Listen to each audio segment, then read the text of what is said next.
La pinche complejidad está en la Feria Internacional del Libro de Monterrey, una de las ferias señeras, de las ferias tradicionales del libro en nuestro país.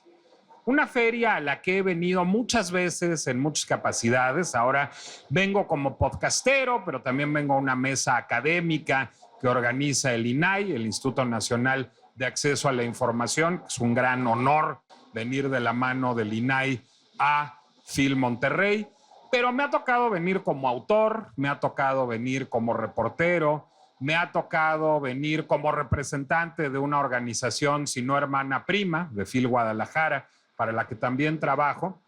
Y les voy a decir que Marx tenía razón. Todo tiene que ver con la acumulación originaria y atrás de cada gran fortuna, como la fortuna de ser lector, en este caso, está un robo.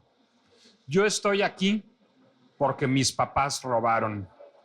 Y lo que se robaron no fue un libro, no fue una lana, si no, no tendría que estar aquí, estaría yo muy a gusto en mi casa. Estoy aquí porque mis papás se robaron una película. Mis padres tenían un amigo que tenía una videoteca, tenía también una biblioteca muy nutrida, pero Martín Reyes Baizade, un hombre con el que me unen muchas cosas y que por desgracia ya falleció, además de una gran biblioteca, tenía una gran videoteca y era buena gente y prestaba sus películas. Y se les ocurrió prestarle a mis padres un día su ejemplar Betamax de sombrero de copa, Top Hat, de Mark Sandrich, con Fred Astaire y Ginger Rogers, quizás la mejor película de Fred Astaire y Ginger Rogers. Y mis papás se la chingaron.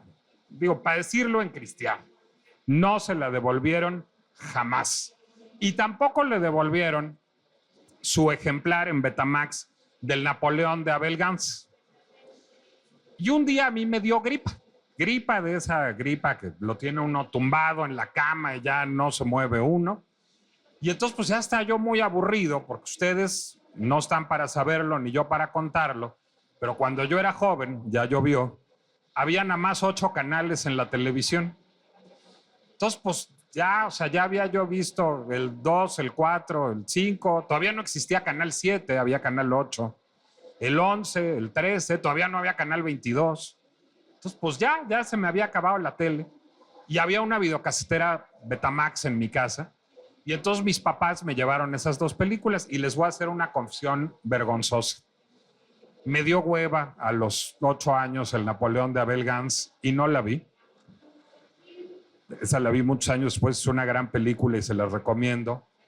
Pero Top Hat fue la película que cambió mi vida, fue la película que me convirtió en la persona que yo soy. Me parecía que ese mundo irreal de una Venecia imposible, que es un gran set blanco, art déco, y no solo Fred Astaire y Ginger Rogers y lo elegantes que eran y lo bien que bailaban, sino los diálogos efervescentes y esos vestuarios de Bernard Newman y la música de Irving Berlin. Yo quería vivir en ese mundo y me volví un adicto primero a las películas de Fred Astaire y Ginger Rogers y luego al cine clásico de Hollywood y luego al cine negro dentro del cine clásico de Hollywood y luego alguien me recomendó a un autor que se llama Siegfried Kracauer, que tiene un libro extraordinario que se llama De Caligari a Hitler, y entonces empecé a leer sobre el cine del expresionismo alemán como avatar, digamos, de los tiempos que corrían en la antesala del Tercer Reich. Y eso me llevó a ver muchas películas, me llevó a ver El Gabinete del Doctor Caligari de Robert Wiene, y a ver Metrópolis de Fritz Lang, y a ver La Caja de Pandora de Georg Wilhelm Pabst con Louise Brooks, que se volvió uno de los grandes mitos eróticos para mí.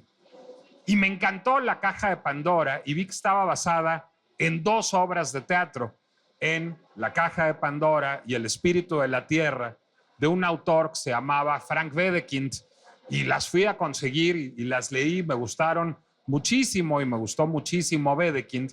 Y entonces empecé a leer sobre Wedekind y supe, esto le va a gustar a nuestra invitada de hoy, que ya me está viendo con ojos de suspicacia, que Wedekind no hubiera escrito esas obras de teatro jamás si no hubiera sido por Lou Andrea Salomé, por Lou von Salomé, que fue la mujer que le destruyó el corazón, o eso dice el relato machista tóxico, a Frank Wedekind. Y entonces dije, pues yo tengo que leer a Lou von Salomé, tengo que leer el erotismo. Pero luego, porque así se pone el chismecito literario, pues resultaba que esta Lou von Salomé había hecho, o al menos se habían escudado muchos en sus encantos para decir que los había perturbado severamente.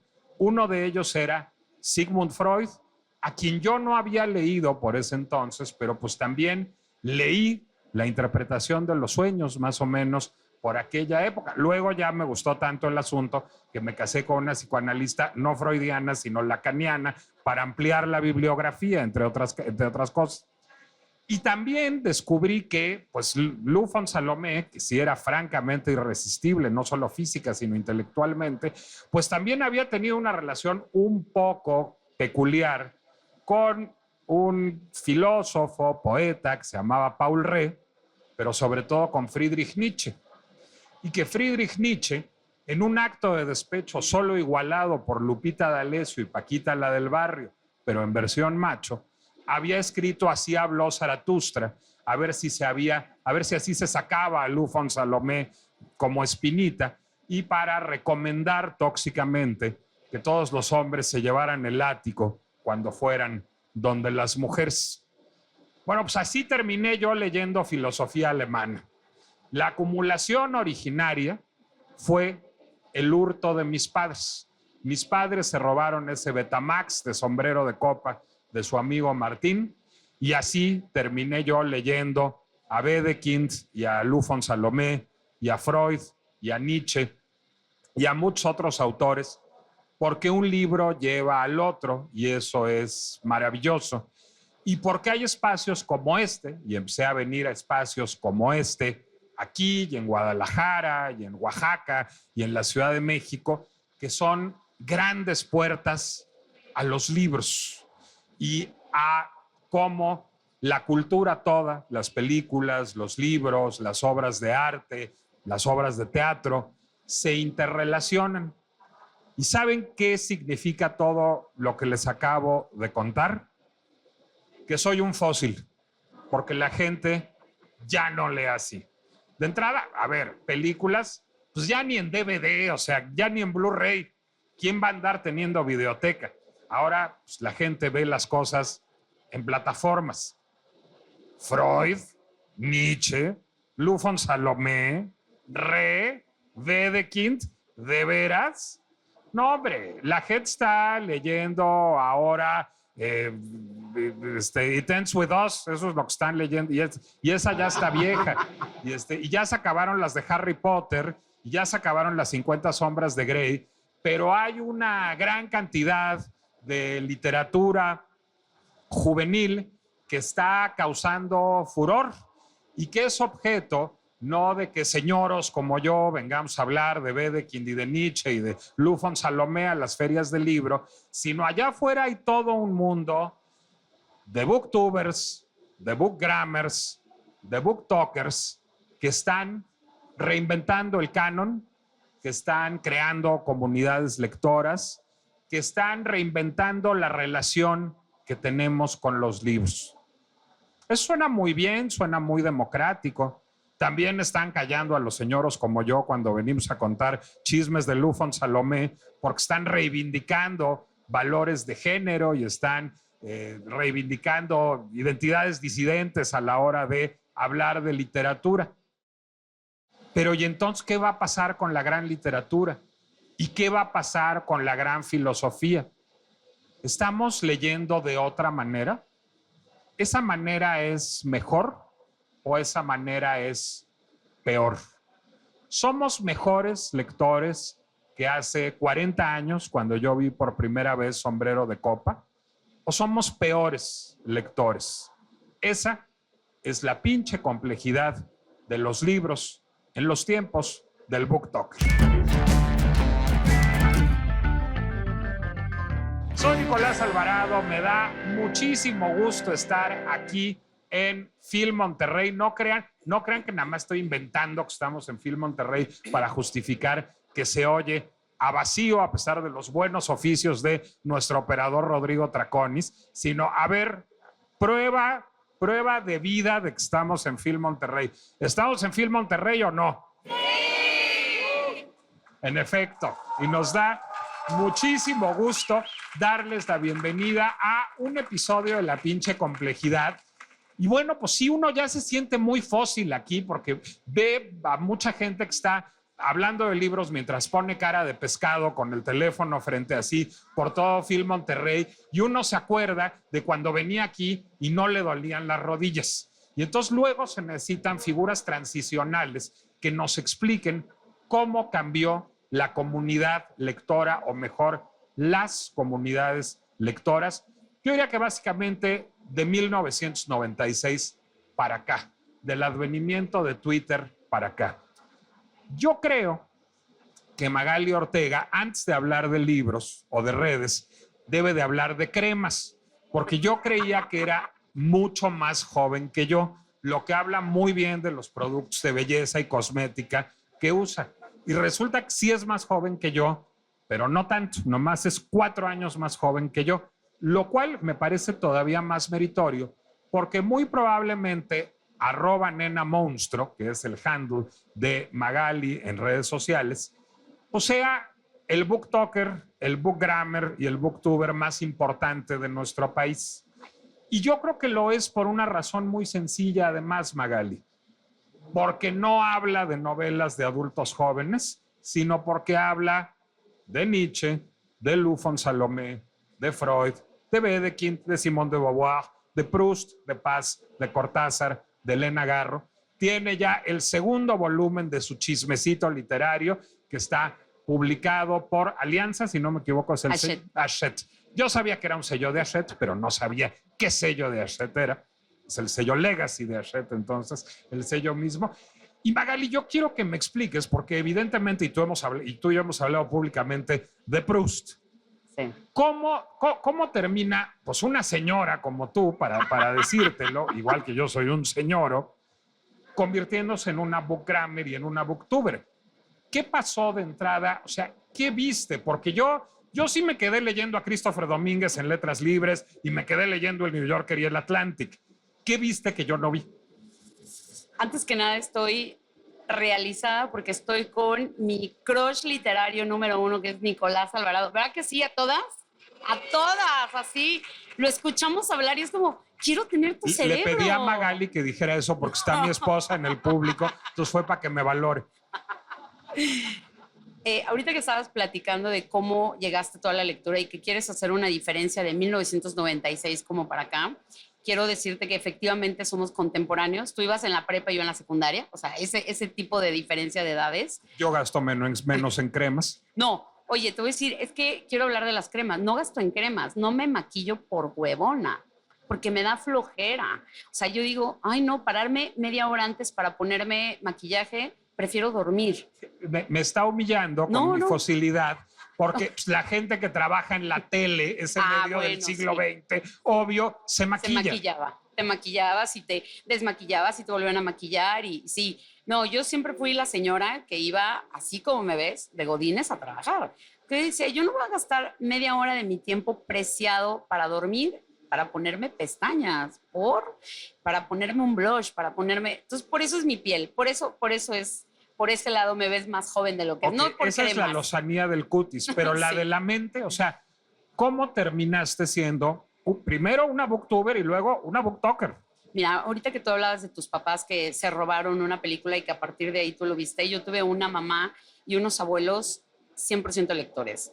Mi mamá leía a Henry Miller. Mi mamá estaba enamorada de Henry Miller. Me acuerdo que lo conté en un blog. Tenía competencia, ¿eh? Sí. Estaba leyendo Sexus, ese libro de Henry Miller, Sexus. Sexus, Nexus y Plexus. Eso. Mi mamá está leyendo Sexus. O sea, imagínate, ¿no? Como también quiero contarles un poco, tú te acordarás que pues antes era la única literatura que llegaba a México. Era Cortázar y era Gabriel García Márquez y era Henry Miller y era Charles Bukowski. Y hoy tenemos cantidad de autores que escriben ciencia ficción, romántica, dark, gótica. ¡Ah, wow! Y hoy tenemos gente que escribe de salud, pero diagonal, pero, ¿no? Y antes nada más había literatura. nada más. Y entonces... Bueno, había literatura popular, es decir, Sí. en mi casa estaban todos esos libros elegantísimos y balconearía a mi señora madre, chingos de Sidney Sheldon. No, espérame. En mi casa estaba Memín Pingüín. En mi En casa mi casa también. estaba Archie, estaba la pequeña Lulú, y eso era nuestra literatura, ¿no? De niñas. Pero también de pronto teníamos en el librero Luis Espota, teníamos a Carlos Fuentes, teníamos a Cortázar, teníamos a Octavio Paz, teníamos a los señores. Sí te faltó Jacqueline Susann, ¿eh? O sea, No, te ya faltó una seguramente, dosis de basura en tu vida. No, sí estaba. Te voy a decir, el regalo de Daniel Steele. Daniel Steele te la manejábamos, Sí, ¿cómo sí, no? sí, Daniel ¿Cómo Steele. no? Había un montón de libros en casa de mi mamá de Daniel Jackie Steele. Collins también te la manejamos. Oye, y Corín Tellado en Vanidades. Yo la leí ¿Cómo en no? Vanidades. ¿Cómo no? ¿Cómo no? ¿No? Llegaba Corín Tellado en Vanidades y yo ahí la leíamos. Entonces, tú hablabas de eso, pero de pronto mi mamá, cuando empezaba a leer, yo creo que el ejemplo que te dan los papás leyendo no necesariamente tiene que obligarte a leer, sino que tú dices, ¿qué estás leyendo? No lo puedes leer ahorita. Entonces te empieza a entrar, como que no lo puedo leer ahorita. Pues que estará leyendo mi mamá que no lo puedo leer ahorita, O sea, ¿a los cuántos años leíste Sexus, Magali? No, Sexus no lo leí hasta muchos años después. ¿Sabes qué leí? No. ¿Sabes qué leí a escondidas? Vagabunda de Luisa Espota, que es una prostituta de un pueblo. Cuando mi mamá me dijo, no puedes leer este libro todavía, Carlos Fuentes, La muerte de Artemio Cruz, me dijo, no lo puedes leer ahorita. Los renglones torcidos de Dios, de Torcuato Luca de Tena, no lo puedes leer ahorita. Le dije, como que no, me voy a meter al baño. Entonces yo decía, ¿por qué no me deja leerlo? Y de pronto dices, ay, pues ya se volvió. Entendiste. De pronto entendiste por qué no lo podías leer. Y, pero a ver, tú te vuelves una lectora, decides, digamos, no dedicarte en un principio profesionalmente a ello, sino tú tienes sí, una... Desafortunadamente. Yo también tengo un lado B en la comunicación y lo disfruto. Y lo primero que haces es abrir un blog, si no me equivoco, ¿no? Sí, tenía nenamonstro.blogspot.com que se llamaba... A ver, sí, continúa y ahorita te digo. La pregunta es, me imagino que lo abriste porque viste que había blogs sobre literatura. Bueno, sobre libros, no sé si sobre literatura. Fíjate que no tanto eso, yo quería como contarle al mundo, los lectores en algún momento, hoy ya no, estamos muy acompañados, esa es la diferencia. Antes éramos lectores solitarios, antes los que leíamos a, qué sé yo, El fantasma de Canterville de Oscar Wilde, pues no tenías con los amiguitos para platicarlo. Tus amigas probablemente no leían, pero hoy tienes una comunidad. Tus amigas sí le gastaban a la pestaña. Sí, mis amigas sí le gastaban a la pestaña. Pero de pronto llegas aquí, ¿no? La diferencia es, antes no tenías con quién compartir las lecturas en la escuela, difícilmente podías encontrar un club de lectura en tu escuela, pero hoy en Instagram, en YouTube, pones un libro y llegan 40, decirte, ya lo leí, me encantó, qué bueno que estás hablando de este libro, no sabía que existía, ¿no? Y encuentras una comunidad que dices, wow, esto no estaba hace 20 años, esto no existía hace 15 años. Y yo cuando entro al blog, justamente es por buscar recomendaciones, para ver quién más estaba hablando de libros. ¿Tú querías dar o recibir? ¿O las dos? Las dos, me gusta, la verdad, tanto que me den recomendaciones y yo encontrar, como darlo, ¿no? Entonces yo tenía un blog donde escribía de libros, donde ponía mis favoritos, y de pronto empiezo a ver que, pues vaya, había comunidad y la gente te escribía y te decía cuándo sale el próximo post, este libro no me gustó a mí por tal razón, y yo decía, muy bien, y yo continúo, me paso a Twitter, ¿no? Te voy a interrumpir ahí. La idea de ser ya sé que ahora suena a Juan Pazurita, pero la idea de ser un influencer ya existía en aquella época, no. Para nada. ¿Las editoriales te pelaban? No, cero, no, para nada. Era una cosa tuya. O sea, tú porque tú querías construir una red de relaciones para hablar sobre literatura seria. Ahora, me imagino que ya había otros blogs y supongo que la mayoría no eran de literatura seria.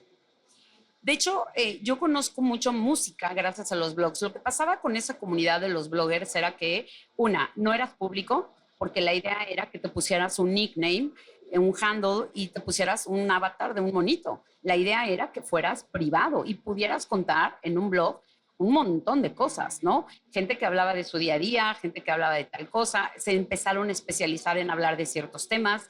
Y porque además Blogspot lo organizaba en comunidades. Exacto. Y antes de eso, para que vean lo viejo que soy, GeoCities lo organizaba en comunidades. Sí, y Blogspot tenía premios de blogs. En algún momento te premiaban Blogspot México, Latinoamérica, el primer blog número 1, primer blog número 2. Y se trataba de eso, no la competencia, porque era más comunidad, y de pronto pues ya llega Twitter y ya se hizo otra cosa. Todos los que éramos blogueros nos tuvimos que acostumbrar a poner nuestras emociones en 140 caracteres, ¿no? Y cuando empieza Twitter se te iba la ballenita, nunca te salió la ballenita de ya se llenó, ya nos caímos. No, porque nunca tuve Twitter, por fortuna, porque lo odio. Pero supongo que, a ver, pues, para una lectura dura como tú, pues entre Twitter y Ramón Gómez de la Serna no haber habido tanta distancia. A ver, finalmente, la mejor posibilidad de Twitter es el epigrama. Y eso también provocó que cuando yo hablaba de libros en Twitter, de pronto empecé a recibir como mucho, oye, empecé a recibir oportunidades laborales, o sea, imagínate, ¿no? Ahí sí ya te empezaron a pelar las editoriales y a mandar libros, no. ¿Sabes quién fue el primero que me peló? Un periódico, que no sé, no lo voy a decir. Dilo. Milenio. Fue el primero que me vio y me dijo, oye, ¿no quieres escribir algo para una de las columnas? Y yo, pero no pasa nada. Y escribo de los Leningrad Cowboys, que son un grupo que a mí me encanta, que tenía que ver con la literatura de Aki Kaurismäki un poco, las películas. Hay una gran película de Kaurismäki con los Leningrad Cowboys. Y ahí eso a mí me voló la cabeza. Ahorita que te estás hablando de eso me acordé dije, no puede ser que exista esta película tan perfecta con los Leningrad Cowboys, con Kaurismäki. Dije, wow. Pero entonces, no es que Asceti, Planeta y en aquella época Grijalbo, no. Nadie nos pelaba, nadie. La verdad es que las editoriales nos empiezan a pelar a partir de la pandemia. O sea, tenemos 2 años que las editoriales dicen, aquí hay algo. ¿Ya había booktubers antes de la pandemia? Ya había. Okay, sobre ¿cómo empiezan los booktubers? Los regios son los primeros en hacerlo, te voy a decir. ¿En el mundo? No, en México. No, en México. ¿En dónde empiezan? ¿En Estados Unidos? No sabría decirte en dónde, pero empieza, cuando nace YouTube, es cuando también la gente dice, aquí hay un canal, me puedo grabar, puedo decir lo que yo quiera, no tengo censura, puedo hablar de libros. ¿Por qué hacerlo en video? O sea, ¿por qué el blog muere, el blog literario, y el booktuber nace? ¿Qué hace que el blog se vuelva de hueva, supongo, o poco monetizable? No sé, ¿por qué el blog deja de ser la avenida privilegiada para la recomendación de libros y se vuelve YouTube? Fíjate que todas estas plataformas que han ido evolucionando te traen más beneficios cada vez como creador de contenido. Los que estaban haciendo Blogspot, bueno, pues ahí estaban, pero de pronto llega una plataforma como YouTube y te dice, te voy a pagar. Te pago por hacer tu contenido. Es como, wow, te pagan 10 centavos. YouTube lo vuelve monetizable. YouTube lo vuelve monetizable. El modelo de negocio de YouTube, ni siquiera diré de Google, porque YouTube no era de Google en aquella época, es el que hace que la gente diga, yo podría vivir de esto o complementar mi ingreso de esto, digamos. Totalmente. ¿Por qué deciden, te lo pregunto en primera persona del singular, pero también del plural, que eso puede tener mercado? O sea, porque sí es una chinga y hay que invertir en equipo, y hay que hacer la tarea, y hay que aprender a editar video. ¿Por qué alguien dice, yo quiero ser booktuber? Yo creo que nadie sabía. Nadie sabía que esto podía ser una forma de vida más adelante. Nadie sabía, te voy a hablar de un booktuber en especial que es regio y que fue uno de los primeros que abrió su YouTube, Alberto Villarreal. Alberto Villarreal hablaba de libros nada más y él se grababa solito con su camarita, ¿no? Y él empieza a hablar y es el primer youtuber mexicano. ¿Y lo has platicado con Alberto? No, okay. No, y me cae tan bien y me lo acabo de encontrar y algún día lo platicaremos o nos juntamos los tres para platicarlo, porque es muy interesante como el chavito, porque para que veas, Alberto sí le llevamos como 10 años, más de 10. Y entonces él solito empieza a grabarse y empieza a hablar de los libros y empieza a tener mucha audiencia en YouTube. Y era como, había una necesidad de una comunidad de lectores. Y entonces nace él y de pronto empiezan a salir los demás, ¿no? Pero yo trabajaba, yo era una señora Godínez que ya no tenía tiempo para hacer estas cosas de chavos. Yo tenía todos mis días ocupados y de pronto llega y te prometen dinero y te dicen, oye, pues si monetizas te puedo dar tantos pesos y empiezas a monetizar. Hoy hay gente que vive de YouTube. Hay gente que tiene 1 millón de reproducciones y YouTube te va pagando. Y mira, pues a lo mejor te alcanza para comprarte tus Coca-Colas aquí afuera, ¿sabes? Tu refresquito, tu agüita. ¿Y de dónde? Pues haciendo lo que más te gusta. Nadie de los que hacemos contenido pensamos que en algún momento esto iba a tener. Hoy sí. Hoy ya lo piensan. Hoy ya tú le preguntas a un niño de 10 años si te dice quiero ser influencer, mamá. ¿No? Ponme la cámara, mi sobrino ponme la cámara que me voy a grabar. ¿Por qué te vas a grabar? ¿Qué vas a decir? Y ahí está el niño grabándose solito diciendo lo que está comiendo, porque está viendo que sabiendo todos los demás. Nosotros no, nosotros lo hacíamos por amor al arte, porque nos gustaba compartirlo, porque nos gustaba hablar del tema. Nunca pensamos que esto podría el día de mañana tener una oportunidad laboral, que las editoriales te pelaran y te dijeran, oye, te regalo libros, y tú, ¡ah! Ya no voy a tener que gastar mi quincena en libros, ¿no? Y ya te llegaban las editoriales y te mandaban sus novedades, y hoy ya te permiten esto, venirte a entrevistar al autor, te lo mandan al club de lectura. Creo que los autores también habría que hablar con ellos para ver cómo han cambiado, porque hoy también son un producto los autores. Tienen que volverse un producto para promocionar sus libros. El autor que no está en redes sociales... La gente, a ver, ¿quieres de mis grandes sorpresas? Seguir en Instagram a Guillermo Shabelson, el agente literario mítico que ha representado a los autores más granados de las letras hispanoaméricas, es un bookgrammer. Y tiene que Shabelson tiene 75 años. Y ahí está, ¿no? Y está entendiendo que hay una comunidad y que desde ese lugar él puede contar las experiencias de cuando trajo Cortázar a México y llenó Coyoacán, ¿no? Con tanta gente, con tanta audiencia. Tiene muchas cosas que contar y las quiere contar. Y qué padre, pero de pronto tenemos autores que dicen, no, yo no me meto a redes sociales porque me da miedo que me funen. Me da miedo yo decir una cosa y que todo... Y mi libro, adiós. Pero si no tienes esta presencia en redes, no estoy diciendo que sea, no.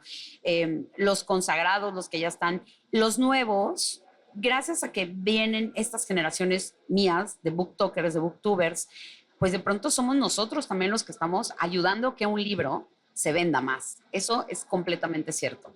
Déjame ponerme señoro otra vez para que hablemos de qué es un libro.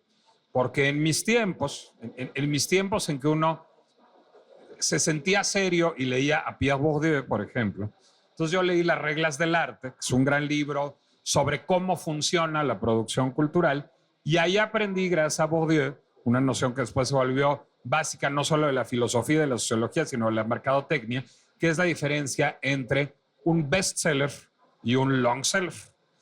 ¿Qué es un bestseller? Un bestseller es Danielle Steel, Sidney Sheldon, 50 sombras de Grey. Es decir, es un libro del momento que no va a quedar, que no va a ser integrado a canon alguno, que va a ser un fenómeno de moda, que se venderá en un chingo de aeropuertos y que después de esto será olvidado y quedará pingües ganancias muy rápida a una editorial. ¿Qué es un long seller? En busca del tiempo perdido, esperando a Godot, los relámpagos de agosto, los recuerdos del porvenir, la crítica de la razón pura. Es decir, esos libros nunca van a ser un superventas, pero van a seguir generando, digamos, ingresos a lo largo de toda la vida para sus editoriales. Ahora, los bestsellers son los libros que la gente seria, como uno que es señoro, no lee, o sí lee, pero de culpa y en el closet. Y la gente seria lee libros de verdad. Y aquí que Nena Monstruo es una rarísima excepción. La mayoría de los booktubers y los bookgrammers y los booktokers hablan de bestsellers, hablan de libros del momento, hablan de literatura juvenil. Magalí, eso termina digamos, apuntalando la idea de transitar hacia una sociedad de lectores como tanto se ha pretendido y generando un entusiasta programa de alfabetización literaria en el que ha fracasado los medios de comunicación, la escuela, la industria editorial, el Estado, las secretarías de cultura, o al revés, está vendiendo loncheras de Harry Potter y juguetes sexuales para señoras que leyeron 50 sombras de Grey. Creo que nosotros, y me voy a poner el saco nosotros, booktubers, bookstagrammers, hemos dado un paso en la industria que ni siquiera la industria sabía que tenía que tomar. Nosotros llegamos en un momento en donde desde nuestro nivel mortal, nuestro nivel lector, que no somos ni filósofos, ni maestros de literatura, ni llevamos 20 años haciendo crítica literaria, estamos hablando... pero tú eres una mujer muy culta, no eres un bookgrammer o booktuber típico. Hablo del booktuber típico que habla de novelas de amor o de aventuras. Pero no está mal. Te voy a decir, bueno, yo no lo veo mal, te voy a decir por qué. Porque hoy creo que los jóvenes no habían leído tanto como están leyendo hoy, ¿no? Y eso es gracias a autoras muy jóvenes que empezaron en Wattpad, que desde Wattpad empiezan a jalar a su fandom, que empiezan a tener un montón ahí está Alice Keller, que salió de Wattpad, ahí está un montón de autoras que salen de ahí y que jalan a las nuevas generaciones lectoras. Y creo que nos puede pasar lo mismo el día de mañana. Nosotros empezamos leyendo, yo ahora que contabas qué leías de chico y cómo te acercaste, yo me acuerdo que cuando me dio varicela, yo leía Sherlock Holmes porque estaba ahí, pero yo estaba fiebrada. Imagínate las alucinaciones que yo tenía con Sherlock Holmes Sí. en fiebre. Moriarty y el Caladril sí no combinan. O sea, imagínate. Y yo amo Sherlock Holmes por eso, por lo que me recuerda. Pero hoy yo leía esas cosas, pero hoy están leyendo cosas que yo me hubiera gustado leer, porque era literatura para mi edad, era para la gente joven. Me estaban explicando a lo mejor cosas del amor, sweetie, cheesy, si quieres, pero ¿cómo iba yo a leer Vagabunda de Luis Espota? ¿Sabes? Yo hubiera preferido leer hoy una historia de amor romántico, si le quieres decir. Chico busca a chica, chica dice que no, chico la persigue y se casan al final. Está bonito, está bien, ¿no? Y hoy creo que estas nuevas autoras, estas nuevas generaciones están encontrando también lectores, pero eso también es gracias a los que estamos haciendo contenido de libros, que no nos paga nadie, ¿eh? Nadie nos paga por hacer un contenido. Bueno, sí te lo pagan YouTube y TikTok a estas alturas, me imagino. No. TikTok no te paga nada. En Estados Unidos sí, pero no te paga absolutamente nada en México. O sea, ¿tu único canal monetizado es YouTube?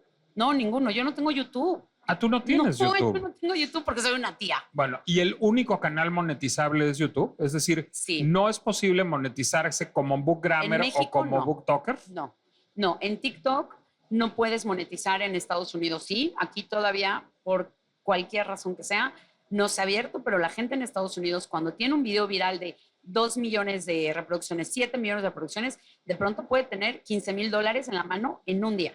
Entonces, a ver, lo que me dices resulta fascinante porque el hecho de que haya no booktubers, pero sí booktokers y bookgrammers en México, habla de que eso está satisfaciendo una necesidad social. No es un modelo de negocio, o sea, no es soy Chantal Torres y me voy a hacer rica vendiendo Fendi. No es soy Nena Monstruo y me voy a hacer rica vendiendo Hachette.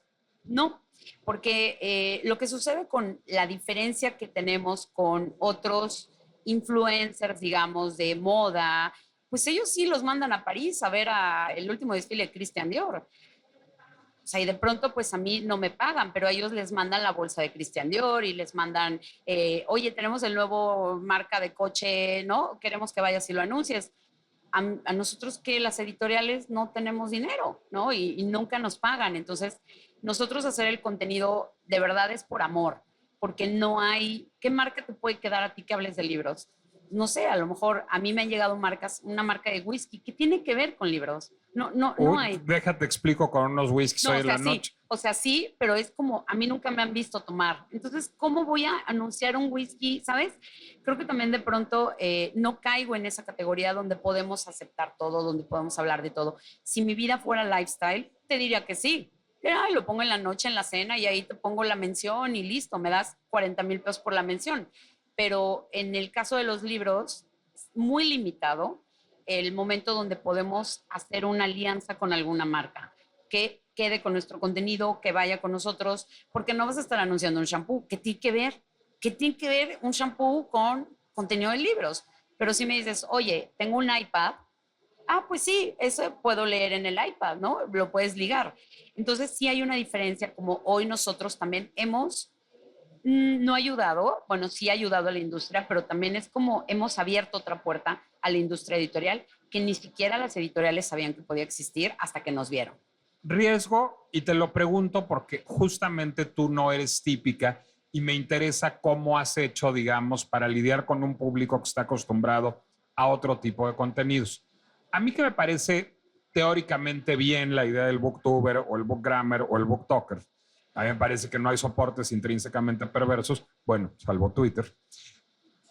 A ver, ¿cómo le haces para hablar de Cortázar o de Proust o de Simone de Beauvoir con un público que está esperando que hables de novelas de acción y que hables de chiclit? ¿No hay un riesgo del fenómeno booktoker, bookgrammer, booktuber de convertir nuestra concepción de la lectura como sociedad en mero entretenimiento, o sea, de pensar que los libros son cosas que solamente nos suponen una puerta de evasión hacia realidad y de justamente alejar a los lectores de la gran literatura o la gran filosofía o los grandes textos académicos? Yo siempre voy a defender el derecho al ocio, siempre. Tienes derecho a leer la literatura que quieras leer, la que a ti se te antoje, la que a ti te plazca. Creo que los lectores, conforme vamos avanzando y vamos creciendo, vamos cambiando nuestros gustos, los vamos modelando, los vamos llevando hacia otro lugar. Podríamos empezar con los chavitos que hoy están leyendo a Ali Hasselwood, que están leyendo, pero mañana van a crecer. Esos chavitos, hoy lectores, le van a agarrar un gusto a la lectura que mañana van a buscar probablemente a Elena Garro. Y el día de mañana, ¿Cómo los llevas a Elena Garro? creo que más bien ellos son los que van descubriendo su propio camino. Yo cuando empiezo a hablar de libros, definitivamente soy una señora con canas que no puede andar hablando de Ali Hasselwood, que yo ya no soy chico persigue chica, ¿no? Ya lo vimos mucho tiempo, ya lo hicimos por mucho tiempo, y esa literatura está jalando muchísimo, está trayendo muchísimas lectoras que están identificándose con lo que ella está contando. Y entonces eso me parece un fenómeno de la literatura juvenil importantísimo, porque esto está trayendo carretadas de mujeres y de hombres jóvenes a la lectura. Nosotros no teníamos esos fenómenos literarios cuando estábamos chavos, y eso que hoy veo yo digo, wow, qué bueno, porque entonces tenemos a 300 personas. Estas mujeres llenan salas en la fila de 900 personas. La gente se queda a dormir para verlas. Son las nuevas rockstars, Mariana Enríquez, ¿no? Ya hablando un poco de más adultos. La gente se forma desde las 7 de la mañana para poder entrar a verla. Entonces, creo que conforme vamos avanzando, a mí ya no me toca hablar de literatura juvenil, pero me toca empezar a hablar probablemente de rescatar a estas mujeres, a Elena Garro, Rosario Castellanos, Guadalupe Dueñas, Pita Amor, que digo, es que yo las leía, pero no estaban editadas. Pero entonces, ¿por qué no hablamos de Guadalupe Amor? Y les cuento el chismecito de Guadalupe Amor y les cuento quién era. Y entonces vamos y recomendamos los libros. La gente que me sigue, específicamente a mí, tiene casi mi edad. Es como generacional, porque también ya no están para leer una novela juvenil, pues no, ya no. Ya quieren leer algo más complejo, quieren leer algo que los lleve a otro lugar, ya quieren leer Amparo Dávila.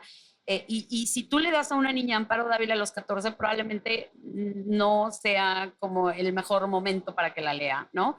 Pero si le das a una autora juvenil, se va a devorar el libro y te va a pedir la saga y te va a pedir el tercero y Heartstoppers y te va a pedir la cuarta. Entonces, que estés tú formando a tus sobrinos, a tus hijos como lectores, me parece bruto. Y ahora con Kindle, mucho más, ¿no? El Kindle ya te cuesta muy barato a comparación de un libro físico, y antes nosotros nos los pasábamos en copias. Era como fotocopia el libro y no te lo dejaban fotocopiar porque era un delito fotocopiar un libro. Entonces ahora pues nada más teníamos las bibliotecas de la escuela que tampoco tenían las grandes novedades ni tampoco tenían los autores juveniles, pero hoy los chicos lo pueden leer, se lo pueden pasar y pueden estar de mano en mano. Me ha tocado que he ido a las escuelas donde uno compra el libro, entre 4 compran mi libro y dicen, lo compramos en condominio, ¿no? Porque yo lo leo primero, luego tú, pero cada uno pone 100 pesos, cada uno pone 50 pesos y se van rolando el libro. Entonces, esta nueva generación de lectores, yo me hubiera encantado tener 20 años menos para poderme poner ahí y estar haciendo contenido desde ese lugar porque están creciendo de una manera exponencial y a mí me parece fascinante. Y vemos otras personas como yo que está hablando de Proust, ¿no? Que está hablando del chismecito de Celeste Albaret, que te está contando quién es, pero estoy hablando de Cortázar. Entonces, de pronto yo lo que hago desde mi punto es, a mí me gusta leer esto, si quieres. ¿El algoritmo ayuda a derivar seguidores de esos booktokers a ti? No sé. O sea, te llega gente que te dice, yo seguía a otro booktoker que hablaba de novelas de aventuras, pero de pronto el algoritmo me llevó a ti y ahora estoy leyendo a Joyce. Sí, un poco sí. O sea, hay gente que sí me viene a decir como, gracias a ti descubría, qué sé yo. Yo hacía club de lectura y de pronto dije, vamos a hacer los difíciles. Los quesos en la secundaria nos decían, son imposibles, son un reto. Y empiezo mi club de lectura con Rayuela de Cortázar, ¿no? Porque yo, Magali, personalmente quería entender Rayuela, quería leer a Cortázar, y yo dije, ¿quién? Vamos a hacer un club de lectura de Rayuela. Y de pronto fue un acabose. Llegaron un montón de personas a decir, yo también lo quiero leer, yo también lo quiero entender. Y de pronto es, ok, ¿por qué no leemos En busca del tiempo perdido de Proust? Y yo dije, híjole, van a llegar 3. No, llegaron 100. O sea, para ti sí es una herramienta de formación lectora Sí. para formar verdaderos lectores. No sé si verdaderos, porque ¿qué es un verdadero lector? Pues digamos un lector que lee siempre y que lee cosas complejas. Pero un verdadero lector también puede ser una literatura juvenil. Ya es un verdadero lector porque ya has hecho 4 sagas. Ya has hecho la saga de El vampiro, por ejemplo, ¿no? Te hice una pregunta de señor. Un poco, sí. En todas las redes eres Nena Monstruo, ¿verdad? Mal escrito porque ya estaba ganado el otro. Dije, ay, qué flojera buscar otro handle, me voy a poner una U al final. Listo. Nena Monstruo en todas las redes. Ahí me pueden seguir en Nicolás Alvarado Lector en Instagram y en Threads, nada más, porque para el otro no tengo estómago. Les recuerdo que La Pinche Complejidad es una producción del Heraldo Podcast. Te pueden escuchar en Spotify, Apple Music, Amazon Music, Deezer, YouTube y en casi cualquier lugar en donde ustedes acostumbren escuchar podcasts. Y antes de despedirnos, yo tengo que decir una cosa además muy importante. Hay que leer a Vargas Llosa porque ya la vida le mandó su castigo, que fue Isabel Preisler. Hasta la próxima.